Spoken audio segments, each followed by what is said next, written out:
আমি এই যে আপনার জারের 400 টাকা নিয়ে এসেছিলেন। আরে বাহ, আমি তো প্রথমে ভেবেছিলাম আপনি আমার টাকা মেরে দেবেন, বাট এখন দেখছি আপনি খুবই সৎ একজন মানুষ। তবে আপনারা এইভাবে আমাদের বাড়িতে কেন? আসলে আমি বিয়ের প্রস্তাব নিয়ে এসেছিলাম। মানে আপনাকে প্রথম যেদিন দেখছি সেদিন আমার খুব ভালো লেগেছে। আমি আপনাকে বিয়ে করতে চাই। বাবা, বুঝতে পারলাম না আশেপাশ থেকে এত আমার বিয়ের প্রস্তাব আসছে কেন এখন হঠাৎ করে? আমি তো বুঝতে পারতেছি না।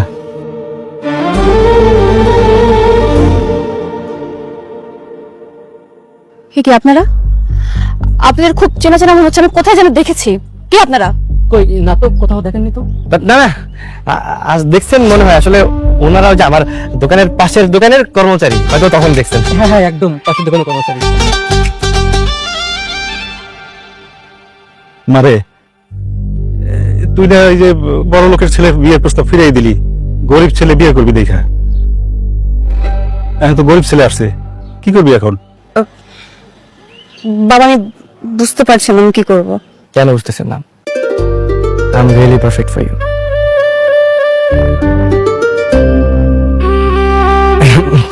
না মানে আমি আপনার জন্য তো ঠিক আছি, তাই না?